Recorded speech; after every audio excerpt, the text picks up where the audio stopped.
What's good, guys? It's your boy DeMarcus J, and today we are back with a updated NBA Power Rankings tier list. Today is February 4th, 2024. So our last list is over 2 weeks old now at this point. This is what we had 2 weeks ago.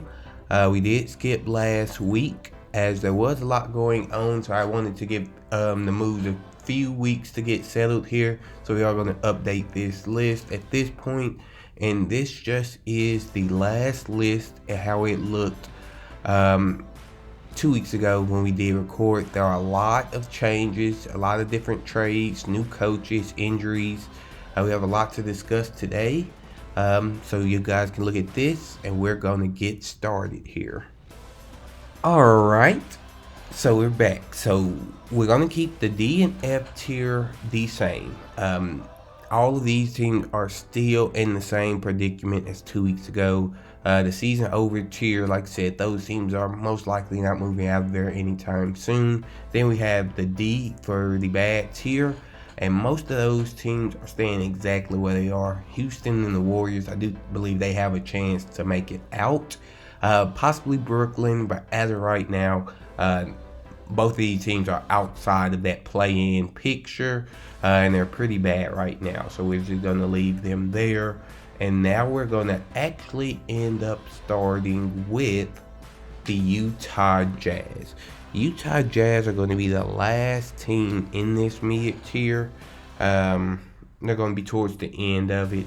They are currently on a 3-game losing streak, but they are still sitting at 10th in the West.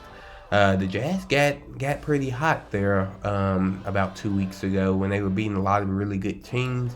It does seem like they have came back down to earth. So we're going to see if they can continue to stay in this play-in picture if they fall out. However, one of the biggest movers, the Los Angeles Lakers, they are 9th in the Western Conference as we speak. Currently on a 2-game winning streak where they did just beat Boston without LeBron James or Anthony Davis. That was a really good move, or really good win for the team. It's going to be kind of interesting to see because I don't think their team is good enough to compete this year as currently constructed. I do believe we may see them make some changes at the deadline here. Next, we do have the Chicago Bulls in this mid tier. Chicago is sitting at 9th in the Eastern Conference, 23-27 record. But Chicago just found out that they are losing Zach LaVine to a season-ending injury. He'll have to get surgery, and he'll most likely miss 4 to 6 months. So yeah, Chicago won't be playing in 4 to 6 months from now. Even if they were to make the playoffs, it'd probably be a pretty early exit, especially with the news of Zach LaVine. So this is a team that I can really see if they do just go in all-out tank mode, trading guys like DeMar DeRozan or Vucevic, we could see this team drop very far down these rankings here. Next, Atlanta. The Atlanta Hawks are now 10th on a 4-game winning streak.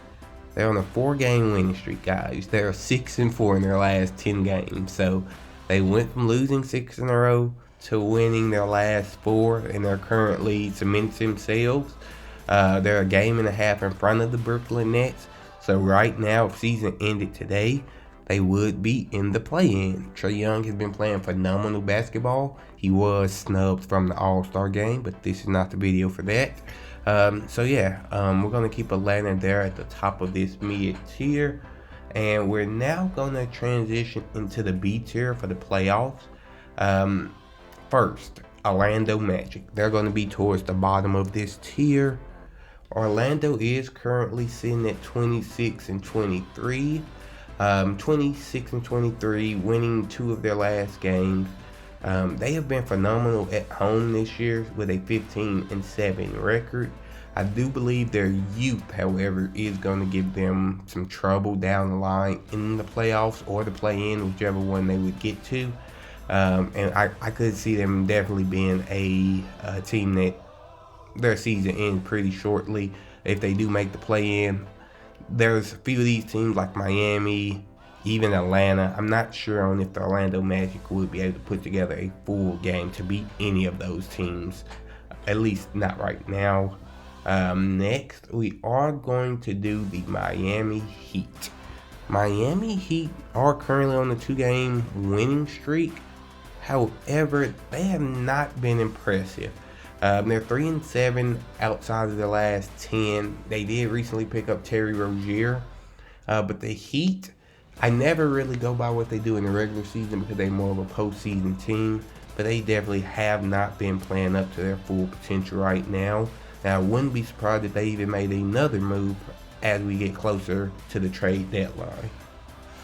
The next team, we are going to do the Dallas Mavericks.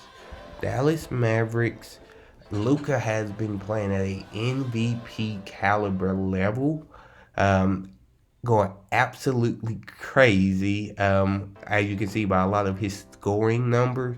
But they're still struggling, and they're not really winning. They're 3-7 in their last 10.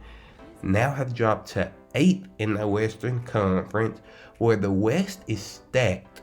You do not want to have to go through these teams in the play-in. The play-in teams in the West right now are currently the Pelicans, Dallas Mavericks, Lakers, Utah Jazz. Outside of the Utah Jazz there, those 3 teams, one of those other teams are going to be going home. Only 2 of those teams can get those last 2 playoff spots, and I just don't think this is where the Mavericks want to be, especially having to play the Pelicans, who is going to be the team that's right in front of them.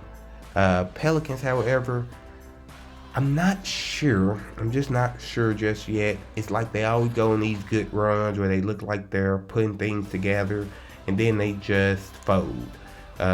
I still haven't seen enough from guys like Zion, Brandon Ingram, to really think that they can make a run, but they definitely have the talent to do so. They just haven't really shown it in previous years up until this point.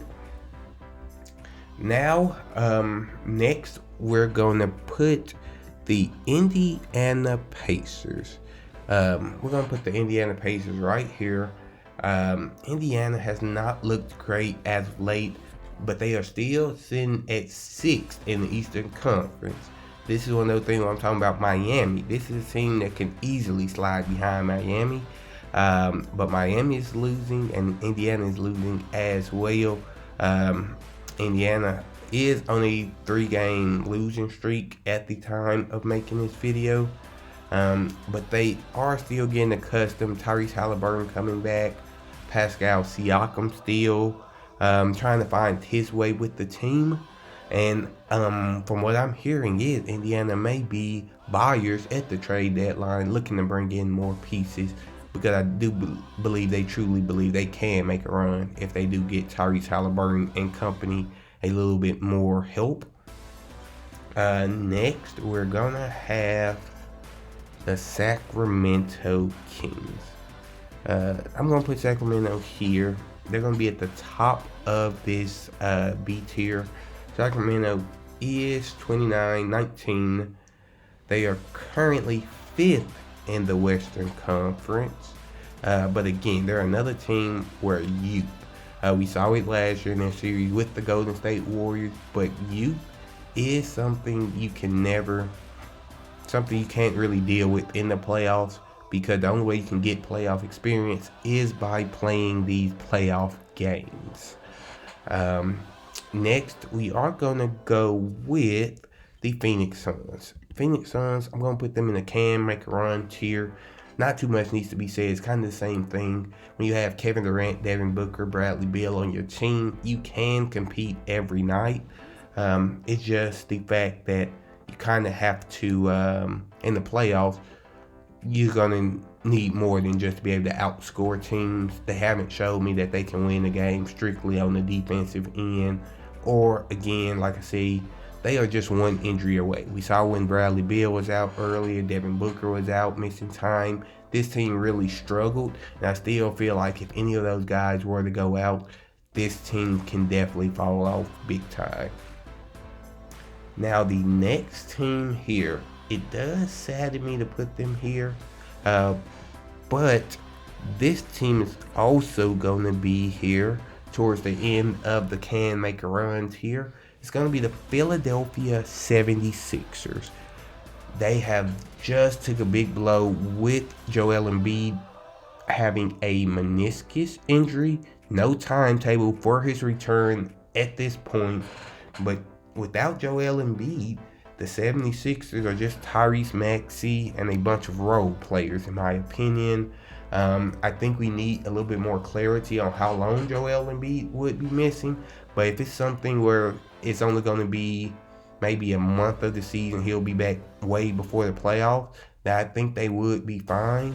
But if he's going to miss any type of extended period, I do think once he gets back, there is going to be a lot of, he's going to have to get back in basketball shape. Team going to have to get used to playing with him again.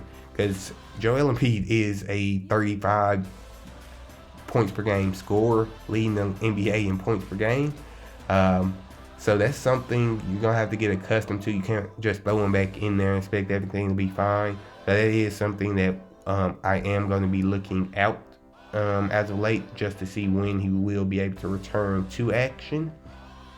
Next, we also have the New York Knicks. New York Knicks, man, they are 9-1 in their last 10 games. They're coming off a loss, however. But Julius Randle is out. He will miss about 4 to 6 weeks. The last thing I heard. They also have OG Anunoby who's out. Mitch Robinson missing time. But this team is still winning. They're still putting together winning games. However, without them being, with all the injury questions, things like that, I think they're going to just stay around in this A tier. I'm not going to really be able to move them any farther than this, at least not as presently constructed. Now, this team, I am going to put the Oklahoma City Thunder here. Oklahoma, they're still a young team. They're still sitting at first in the Western Conference, 34-15 record. But they are coming off, they lost to the Detroit Pistons about a week ago, which was a very ugly game. You can't lose to the Detroit Pistons as the number 1 seed in the Western Conference. I think that is just a young team. They didn't come to play. They thought just by showing up they were going to win that game. But for reasons like that is why I cannot move them into being a serious contender. Also, I am going to put the Cleveland Cavaliers here. They're going to be at the top of this A tier, actually. Cleveland has been rolling. They're on a 5-game winning streak, winning 9 of their last 10. Currently sitting at 31-16. Donovan Mitchell, I think he has to start getting that MVP conversation. But as they get healthier and healthier, I think Cleveland can make some noise. And I do have them in front of the 76ers now because they have passed them in the standings. And Cleveland currently sitting at 3rd in the Eastern Conference. They have the same amount of losses as Milwaukee, who's in front of them. They just played 2 fewer games, so they're sitting at 1 game back from Milwaukee. But this is a team that we could totally see jump Milwaukee by end of season here. Next, we're going to go with the Minnesota Timberwolves. Similar to the Thunder, they're not as young. They do have some good vets in that locker room. But again, I believe their play style, playing with the 2 bigs, Rudy Gobert, Cat, I believe in the regular season they can get away with that. But they still have not showed where that is going to be successful to winning playoff games. And then we all know at the top of this can make a run tier, I do have the Clippers as well. Clippers, they're just good, man. The Clippers are currently 8-2 in their last 10. And the more time this team sticks together, gels, they're just looking better and better. I could definitely see them, as long as they're healthy, I can see this team competing with Denver. I can definitely see this team being Minnesota or Oklahoma City in a 7-game series. And that's why I do still have them ahead of both Minnesota and the Oklahoma City Thunder, even though they're higher in the rankings. I just think the Clippers are a much better team, and they're actually tied in the losses category, and they're only sitting at a game back from Minnesota and Oklahoma. So this is another one where they are just on the brink of entering that contenders category, because I thought about putting them there this week, but like I said, I just want to keep seeing them play, and health is always something you have to worry about with the Clippers. But as long as they're healthy, I do think this team can definitely make a run, and I think we can see them in the NBA championship, honestly. Now, in the S tier. Okay. So this is what we're going to do. We're going to put Milwaukee here. Then we are going to do Denver. And then we're going to do, I hate putting the Celtics at number 1, but this would be the list as of today. Milwaukee, as you guys know, has Doc Rivers as their coach now. They did fire Adrian Griffin after he actually had a pretty good winning record up until the point of them firing him, and brought in Doc Rivers, a more veteran coach, to make a run in the playoffs. They dropped the first 2 games under Doc Rivers. We've seen it time and time again. Doc Rivers hasn't been the best guy at making those playoff adjustments, and that's why his teams usually lose those games in the playoffs. So I wanted to actually move Milwaukee down to only the A tier, but I'm not going to do that just yet, because they do have a new coach. I'm going to try to give them a time, but between the new coach, Damian Lillard hasn't been playing phenomenal himself either, but he does have a lot of personal things going on, so I'm not going to hold that against them. Still early in the season, so we're going to hopefully see a new look version of them after a few more weeks and after the All-Star break. Denver is currently 7-3 in their last 10, and they still have Jokic, who is always going to be in that MVP caliber conversation. They haven't been doing anything crazy. They're sitting at 4th in the West, but again, I do truly believe this is the best team currently in the Western Conference. I believe it's between them and the Clippers, and if the Clippers can keep winning, I believe next week we may see them jump up into the contenders category, and we'll have 2 Eastern and 2 Western Conference teams. Next is Boston, who Boston has kind of been struggling here as late as well. They do have a loss to the Lakers without LeBron James and AD. But as of right now, they're 37-12. That's 3 less losses than any other team in the NBA. So I'm trying not to take as much into these regular season losses because they're so good. They may just simply not show up to play, which is what happened against the Lakers team there. Both Jaylen Brown and Jason Tatum got outplayed by Austin Reeves by himself. But currently constructed, they are my favorite to win the NBA championship.